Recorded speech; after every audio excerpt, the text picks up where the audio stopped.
Welcome to the Crypto Podcast. You can find all our episodes on cryptopodcast.org. We're also on BitChute and YouTube. And I also have the Learn Polish podcast, the Awakening podcast, the Speaking podcast, and some other one. You'll find them all on roycotton.com. Today, my guest, actually a good friend of mine, known him for a good few years. Please welcome Rizvi. Hey everyone, how's it going? Hey Roy, happy to be here. Glad to finally connect and have this conversation with you. Exactly. I know excited. We've tried it before, and because you're nomadic, which is brilliant. And yeah. I mean, I know you've been to 50 plus countries. You know, there's been times that it's been hard to try to get a decent connection, but yeah, we've eventually got them. So you might let the listeners know who's Ro. Yeah. So about that, throw in Wi-Fi, being nomadic, and a global pandemic, and it makes things a little bit tricky. But I'm Ro. I'm originally from New York. Grew up in the States, and then I've been traveling for about 9 years now. I started off with a digital marketing agency back in 2008, 2009, while I was still in university, and then I was really focused on Facebook ads and Instagram ads and generating leads for all kinds of businesses, mobile apps, e-commerce products, things like that. And then I ventured off. My passion has been traveling. So I wanted to run a company that allowed me to own my own time, because time is the most valuable thing to me, and freedom. So, with that company, I was able to travel, remotely run my business. Before it was cool. Now everybody's doing it, right? Like everybody's going remote, but I don't even think there was the term digital nomad back then. And I didn't even know what to call it. And there weren't so many people doing it. But eventually, I operated the company with remote employees, and now, and then around 2015, 16, I kind of pivoted into crypto a little bit while still doing my marketing stuff. That whole world really fascinated me. And I always somehow had this feeling that, this is going to be something big. And so, I played around with it, threw in some chips, it's really captured the whole global attention now. And I think it's only really, the cat's out of the bag, and it's about to go into places that people can't even imagine. So. No, brilliant. And I think with what's going on at the moment, because I see there's like a bank run even in Poland here. Everybody's kind of you've just disappeared there on me. Poland as well. Yeah, sorry, the screen just shut down there for a second. So basically everyone's taking out their money. So I think there'll be a lot more. And I see that crypto seems to be bouncing back up, as it went down a good bit. So it looks like they're realizing, can't really trust the banks here. The banks can pull the plug, so some are getting into the crypto. Exactly. I mean, you're hearing all these stories in Ukraine and Russia. Obviously, what's going on over there is pretty serious, pretty shocking. But it just goes to show that how fragile the old systems are, old currencies are, and now people are slowly waking up to the fact that there is an actual need for a decentralized currency that isn't controlled by the governments, and that you can actually use when you want to use, and not be told when and how and where to use it. So it's kind of crazy to see that we're actually, seems to be Bitcoin's moment, what Bitcoin was really made for, back in 2009, when we had the whole financial collapse on Wall Street, and people's savings and investments disappeared, and banks kind of got away with it. But this is Bitcoin's moment in time, I think. Yeah, definitely. And with Canada recently, for the truckers, the Gofundme, who I believe is run by the bad boys, because they basically decided, we're not giving you the money, and then they were going to give it away to whoever they decided themselves. I mean, if that was set up on a crypto basis by honest people, it would be a lot better, because they could actually distribute it properly. Yeah. I mean, there were some stories about how, I don't know if this actually happened, but GoFundMe was being restricted or something like that. All the donations they were receiving. So like you said, if it's in a completely decentralized manner with full transparency, with actually the people that donated with having some type of say on how those funds are going to be used, that's the power of the blockchain and crypto. I think that's where we're headed, and people are slowly starting to realize the necessity of this. And Canada is a perfect example of places you don't think these types of actions can happen, and these types of tyrannical moves can happen, but they actually are, and like what you would think is a pro-democracy free country. And you're starting to see that may not be the case. It may be a facade. And when push comes to shove, what I did see, like they did finally back down, and now who knows if it's actually gonna, if they're actually gonna back down, things are gonna be more free. But right now, but if we have crypto to do all this, then you don't have that issue. Exactly. And I mean, even because I know that there's loads of refugees from the Ukraine, but to be honest, we could be all involved in this in the next week. Nobody knows what's going to happen. But rather than taking out because I mean, if you go back towards Germany, before World War I, the Deutschmark was basically, you need a wheelbarrow just to buy a loaf of bread.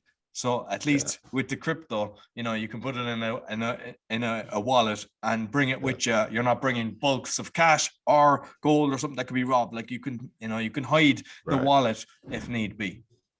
Exactly.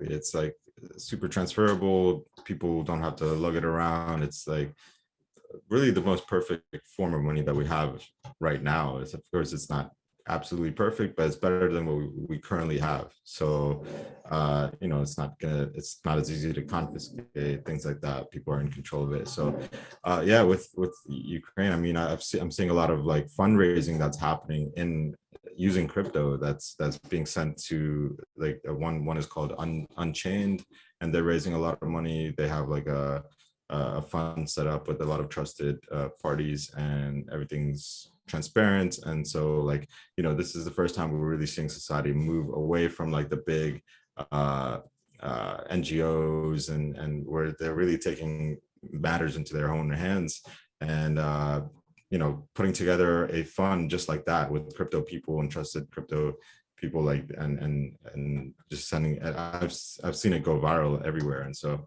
it's really cool to see that coming together, and that it will really, the fact that we kind of know more so that it will get into the hands of the people that actually need it, rather than get stuck in some bureaucracy and going to the salary of the CEO of some fund. Exactly. And it's brilliant that there's a few people involved, because like I was even reporting, I think you actually got a copy. I know I didn't release my book, but in my book, I was exposing the charities, and like a lot of the charities, including the Clinton charity. I mean, I probably have Hillary climbing behind me, but like something 3% of the money going to the charity, a load of them, like 1% of the money that's donated. So you're being given your hard-earned money, you're given like $100, and some charities three of them dollars or one of them dollars goes to the actual charity, which is sick. They should all be locked up for that kind of corruption. It's crazy.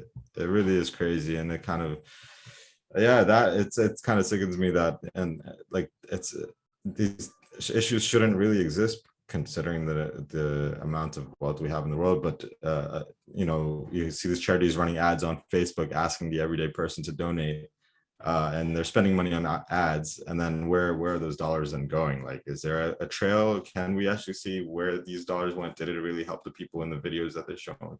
We don't really know. Maybe some do, but what is the appropriation of those funds? We don't really know.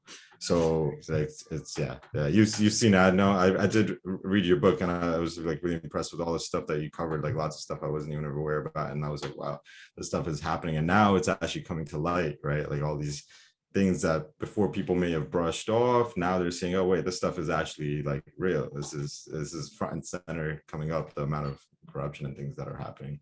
Exactly. So what wallet system would you actually recommend? Because I've got the Ledger one here, I believe, but I mean, I'm hearing all different ones, and a lot of people, they're getting into this, and at the end of the day, we're trying to protect them, because there's unfortunately a lot of crime out there in this field. Yeah, for sure. So like, I would definitely say, like, it's really important to, if there's one advice I give, is diversifying wherever you keep your funds, right? So don't just keep them all in one place, because that just leaves a single point of failure, and then you could be in trouble. So when you're on exchanges, make sure you're spread out with different exchanges, different accounts on exchanges. If you're using a wallet, or if you're storing for, if you have a significant amount of crypto, like, 6 figures or above, like I would keep it on a hardware wallet.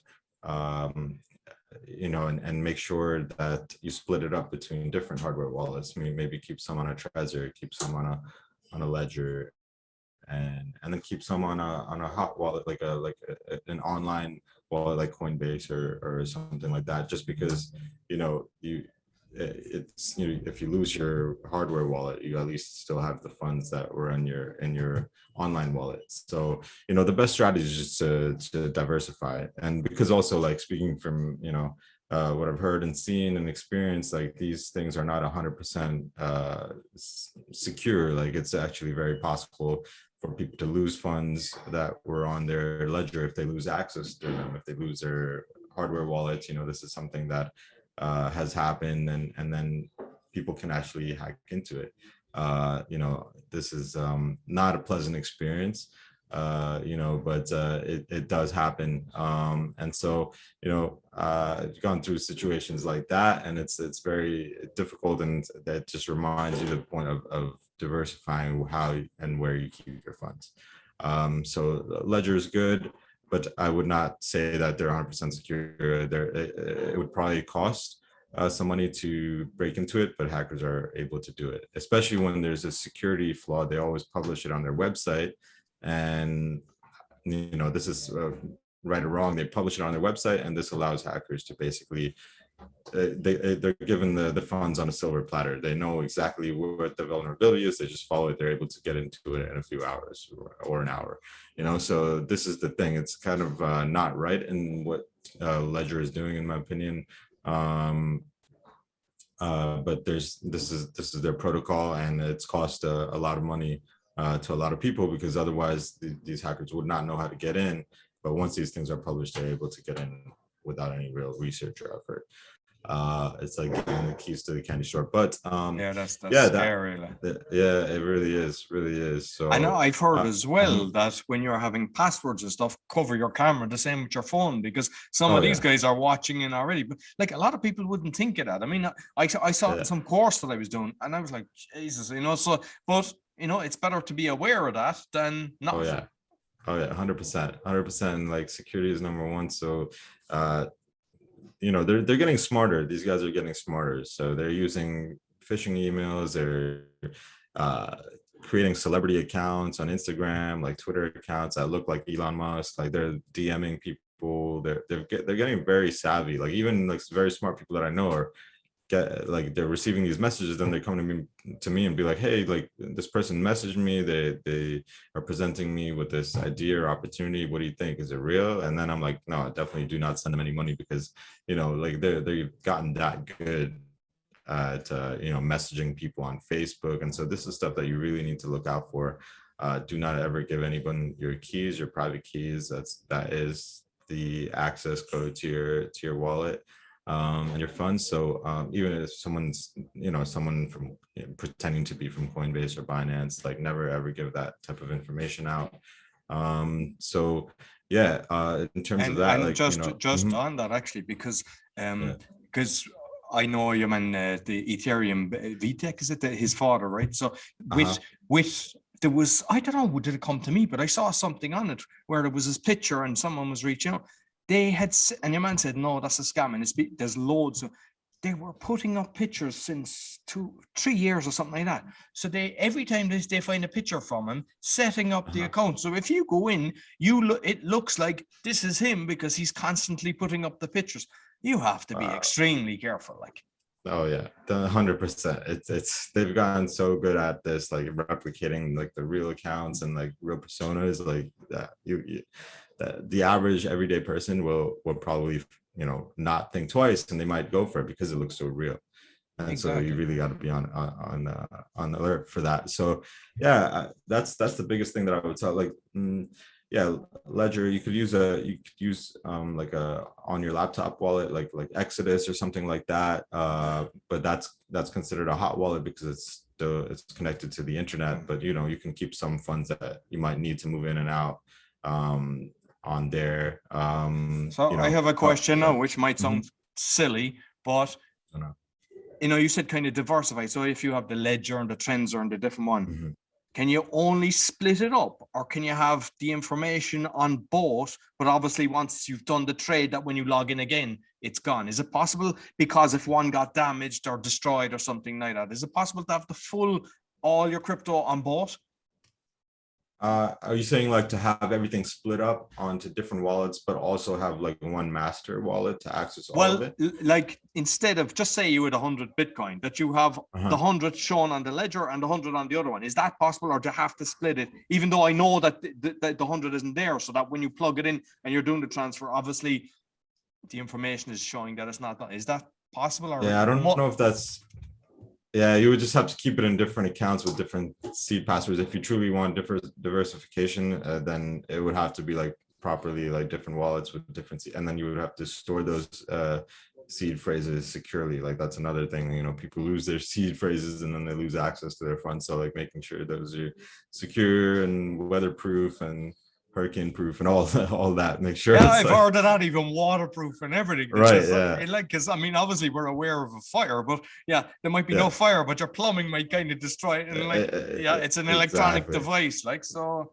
Yeah, 100%, yeah. 100%. And that's the thing, right? Like they're pros to like being your own bank, but there's also certain cons that don't really get talked about. The cons is that you literally are in charge of your funds. So if you lose those keys, then there's no bank that's going to be like, hey, like, you know, we heard you lost your keys, here's your funds. No, you have to be responsible, really responsible for that, and do everything you can, like have multiple copies in different locations, you know, like things like that, like trusted people. Especially also another thing people don't really like to talk about is like what happens if you are no longer here, then who has access to those funds, like your family and things like that. Like, are they going to be able to access it? How are they going to be able to access it? Like, do you have like a some sort of you know, method where they can get access if that does unfortunately occur? So yeah, these are all just things to think about. Like there aren't so many modern solutions for that yet. There Like, are insurances. wouldn't one Mhm. be, well, I mean, you still have a trust issue, but one could be, Yeah, you have the solicitor that gets, like, say, one of the keys, and say right. your wife has the other, and it has to Yeah, be done. But they'd probably, you know, you're kind of relying on trust, and yeah, exactly. you Like, you you know, find your wife runs off with the solicitor and all your funds. exactly. You really got to have a lot of trust there and like figure out a way, like, or you give half the key to your mom, half the key to your dad, or something like that, you know, like, you know, just, like split it up like that. Yeah, But yeah, but then you also have to make sure that they actually know how to access it, because this stuff is not so easy to figure out. Like imagine, you know, like giving someone that's, yeah, above 60 or sorry, above like 70, 75, and you give them a ledger, and then do they really know how to use it? Like it's yeah, the something fair that is you have they'll to go to educate. somebody then who Hmm. knows the value, and go, oh yeah, that's worth, say, 50,000 when it could be worth 50 million. And Yeah, how would they yeah, know? Yeah, no, exactly, exactly. it's kind of So hairy these are ground. yeah, no, it's definitely things to think about. Just, you know, things that don't get talked about much, but yeah, it's super important. And yeah, just personally, I think this is just gonna be more of a thing as we go down the line, and it might get easier to use crypto down the line. Right now, you know, you have all these huge um addresses that you got to plug in. You got to make sure every character is correct and things like that. So maybe down the line we'll have easier ways to transfer crypto, and just like more security embedded into like mobile apps and stuff like that. I think that's something like one of the companies I'm working with right now, they're working on, you know, making it easier for uh these for the everyday user, for the especially the people that are unbanked, to get access to capital markets, because a lot of people are restricted from accessing these things. So yeah. And I know you go to, because I mean, obviously we're friends, as I mentioned at the start. So I kind of see it. So I know you're doing, you know, you've got even your YouTube channel as well, Nomadic Yeah. Millionaire, I believe. But like, I see you going to a lot of the kind of crypto events. Like, Yeah. what have you kind of learned? Because obviously, like, I would assume there's probably a few rats lying in the corner as well, trying to catch people. Like, is there stuff to be careful when you're going to these events? Because not everybody is open and honest, unfortunately. Yeah, I mean, yeah, I guess the biggest thing is uh you just have to be careful always. Like, just, you know, make sure you know, don't publicize like where you're staying, stuff like that. Like, I mean, maybe keep your phone on airplane mode when you're at conferences. Don't use the public Wi-Fi, things like that, because you never know who's snooping around.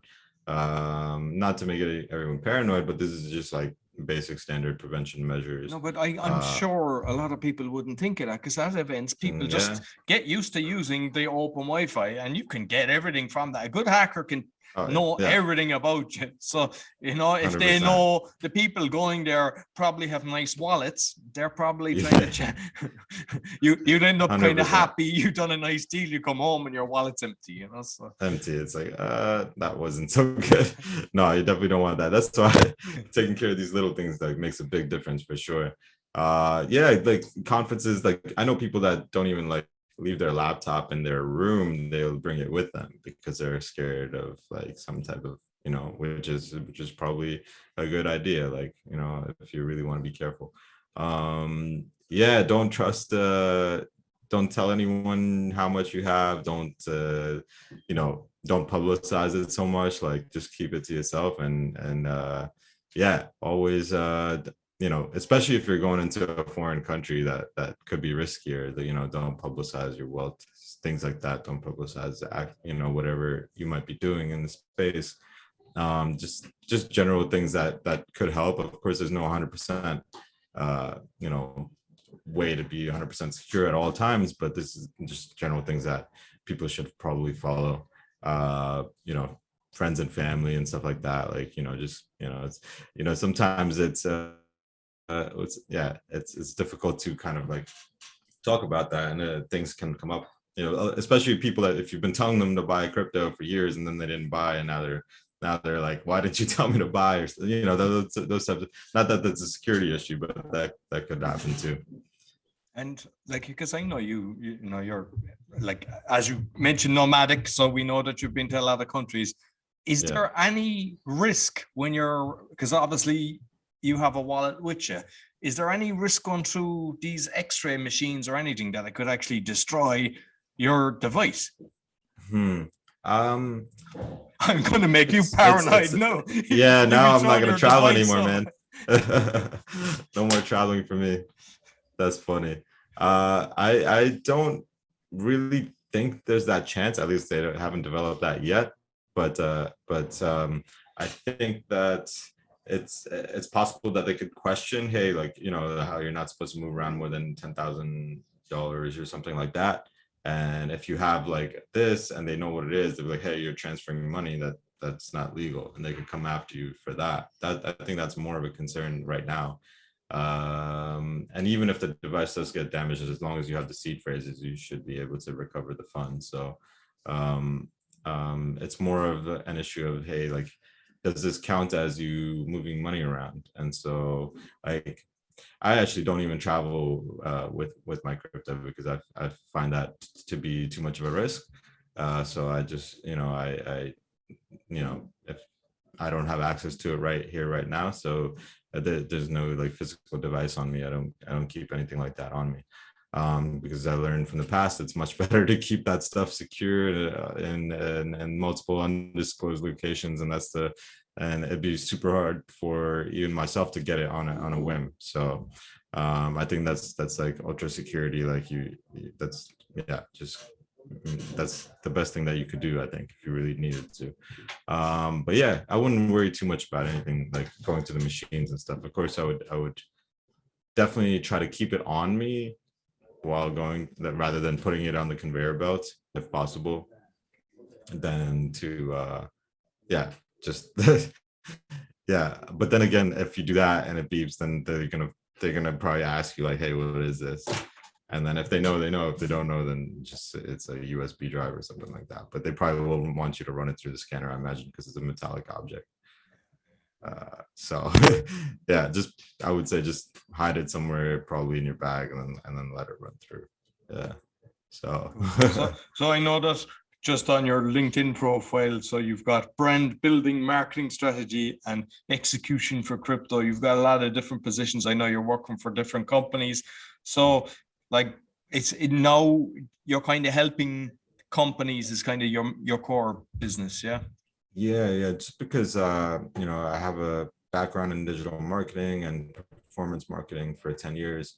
and I have this passion for crypto. I'm now helping lots of different crypto companies scale their projects, build their brand, design their sites to have the best user experience, which also leads to the best conversion rates in terms of interest or people getting into their token launches and things like that. So I'm looking to work with like projects that I really believe in, that have strong long-term value, and that are really trying to make an impact in the world, like one of the companies that I'm working with right now. So that's I'm really looking for companies with lots of growth potential, because I like to work with companies that are early in something and can make a large impact in the space. So these companies are raising millions of dollars from VCs, but a lot of crypto companies, they're not so good with their marketing.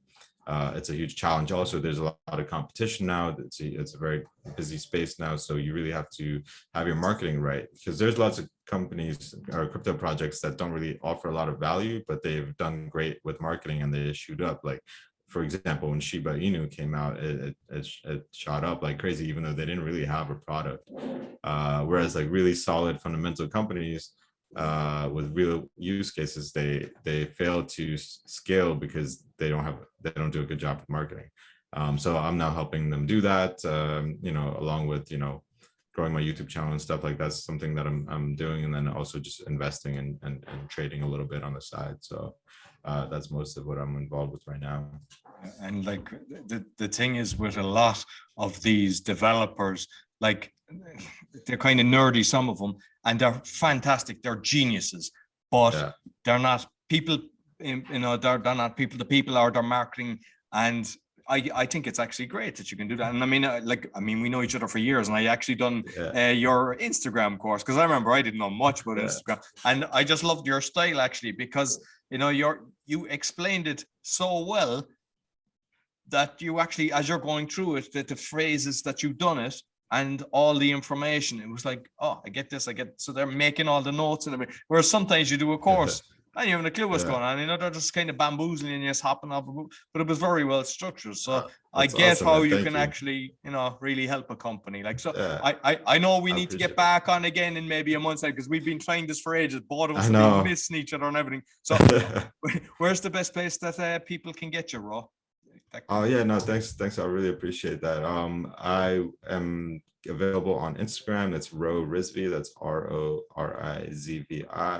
And you can find me on YouTube as the Nomadic Millionaire. There's two similar sounding channels, so make sure you click the one with the blue logo, Nomadic Millionaire.